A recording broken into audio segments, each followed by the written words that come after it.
Mr. Smarth Chugh at the TEDx stage.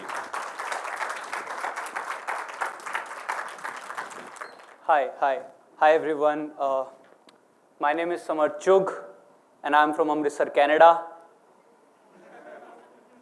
Thank you for those who got that joke, and for those who didn't, please never buy my tickets. You'll never understand any of it. I'm a stand-up comedian by the day, and as we Gen Zs like to call ourselves, Batman by the night.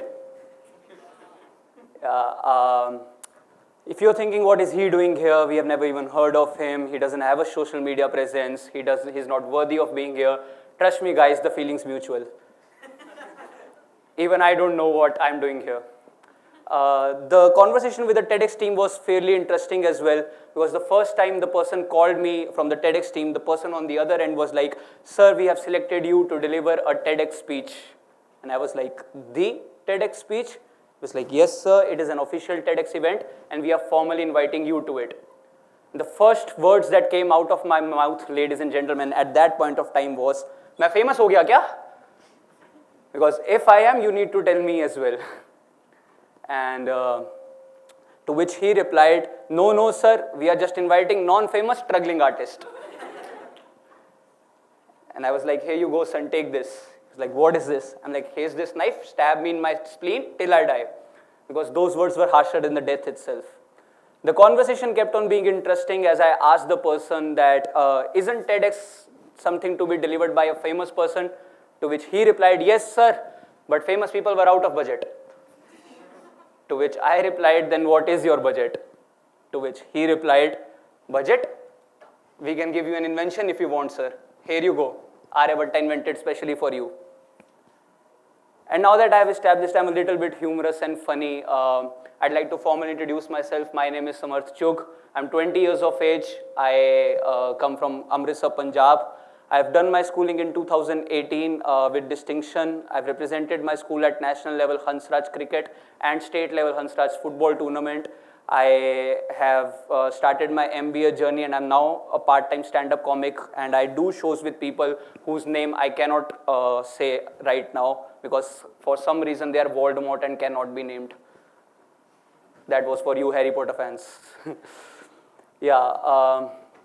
So today I'm supposed to talk about thinking out of the box, and I believe that this perfectly aligns with what we comedians do on a regular basis. We constantly use our creativity to see normal observations, think out of the box, and prepare our jokes for you guys. Creativity, as defined by Albert Einstein, is seeing what other people see and thinking what no one else has thought. And I believe that we comedians do that on a regular basis. But what is out of the box thinking? To think differently? I have a different narrative to what out of the box thinking is. Out of the box thinking for me is not putting all your energy and your craftsmanship to crafting that one idea that you feel might be different from what others may have thought. It need not to be that way. Out of the box thinking for me is to keep thinking certain situations from different point of views, different perspectives, different narratives, and different emotions. Because now you're not just limiting yourself to that one thought that needs to be different. Now you have 6 to 7 thoughts that are different from each other. Your probability to get that one out of the box thought idea increases.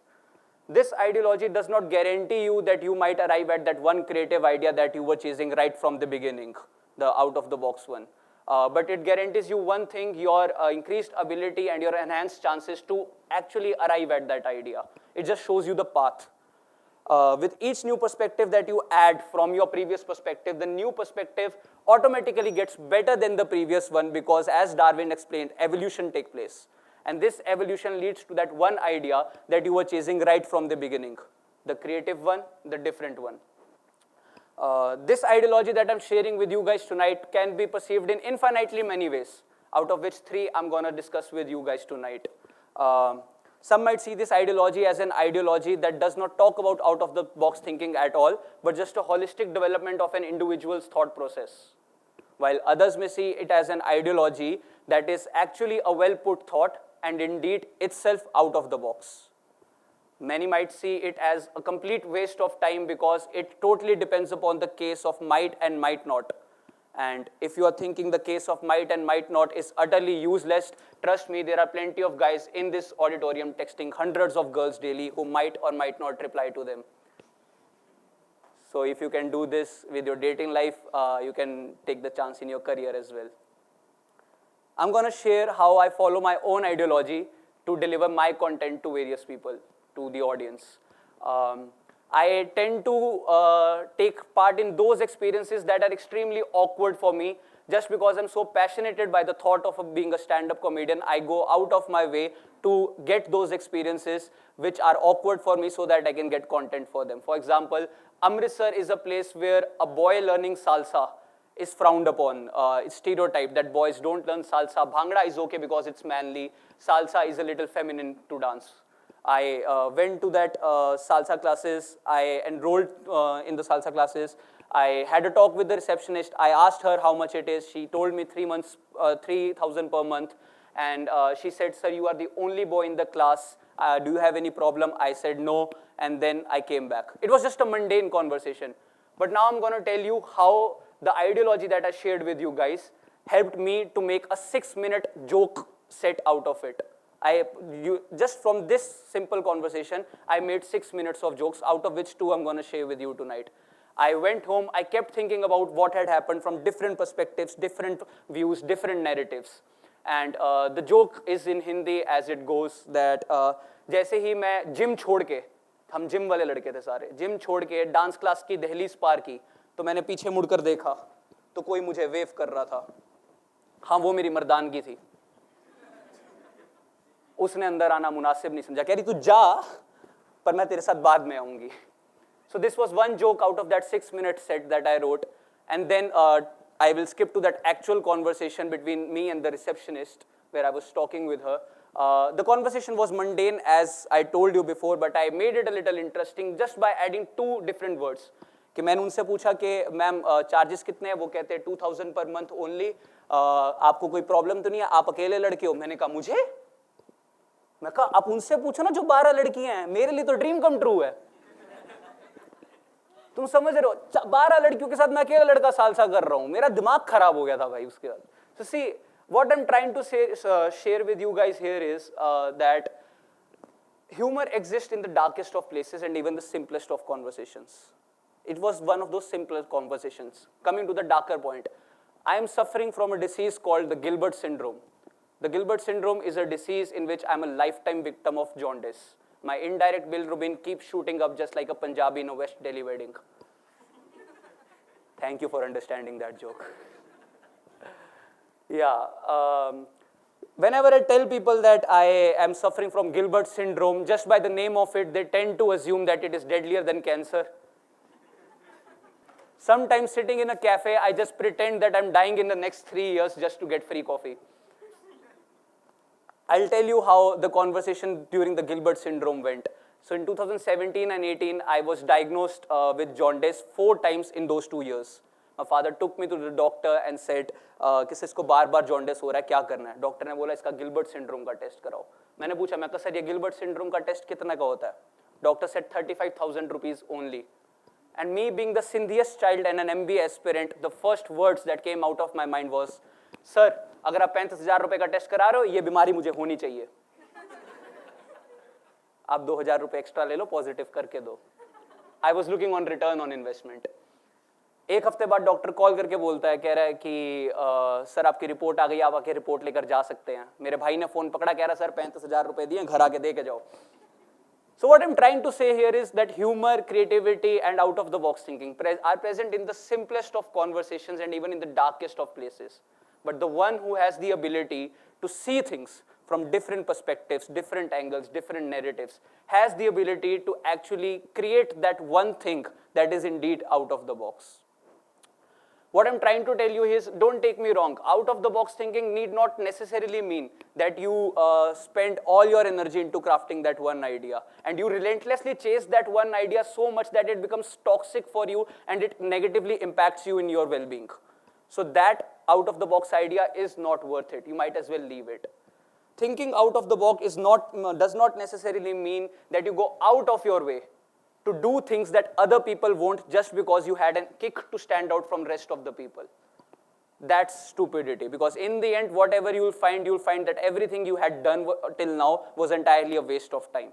For example, if you want to go from France to England, you might as well book a flight and try not to be that Shiddat wala ashik and try to swim that English Channel all by yourself, just because you wanted to be stand out from rest of them. That's stupidity. I haven't done anything in my life that would make me say that I'm worthy of delivering this TED Talk. Because if I had been constantly thinking out of the box, I would have been making millions of rupees right now, that like many of our esteemed speakers have been telling about their success stories right now. My out of the box thinking and creativity is infinitely limited to the world of stand-up itself. And please stress on the fact that I use the word infinitely limited. What does this mean? This means that my out-of-the-box thinking and my creativity is limited to the world of stand-up itself. But in this world of stand-up, I'm infinite. My jokes are infinite. There is no boundary. I find things, humor in those things that are presumed to be offensive. I deliver jokes on offensive, dark things because I turn my tragedies into comedy. I'll narrate you another incident how I use my own ideology, and it'll be the last incident of tonight. Even your out-of-the-box thinking and creativeness can be used to take revenge, guys. Trust me, it can. I'll explain it to you how. When I was in 12th standard, I was the youngest ever to graduate 12th standard in my school. I completed my schooling while I was 15 and a half. And just before, 2 days before the farewell of our school, there was a group made on social media and all the boys and girls were added in it. There were a few boys who had some sort of vendetta against me, and they started criticizing me, insulting me in that group. There came a point that they stopped using any filter and they used all their vocabulary of cuss words to go out of their way just to insult me. The reason, I don't know. I seriously don't know why they insulted me that much. There were plenty of people who called me up that night that don't take it seriously, they are just jealous of your achievements, it's not necessary that you respond to them, but not one person from that group who were supported me in that social media platform in the open forum. Maybe they were too scared of the bullies themselves. And if you ask me what did I do about those bullies, I didn't do anything then, not anything then. Because I was never afraid of those bullies to begin with. There is one thing that I'm truly afraid of, that what happens one day when I wake up and I'm not able to hold a mic in my hand again. Because this mic gives me the power to share my sorrows. This mic gives me the power to turn my tragedies into comedy, like the Gilbert syndrome. This mic gives me the power I need to have to share those thoughts that are so deeply rooted inside my soul that I cannot say them out loud unless they are in the form of jokes. And I wouldn't want my tragedies to go away either, because they give me the kick I need to make those jokes. And if you asked me what did I do about those bullies, I followed my own ideology. I kept thinking about what had happened again and again and again with different narratives, different emotions, different perspectives, because now I was not chasing that one idea that needs to be different. I was chasing that one course of action that is to be different, to what to do about those bullies. I kept thinking about it again and again and again. I waited for years and I chose that one idea that is indeed a little hatke in Hindi and out of the box in English. I told my story on TEDx.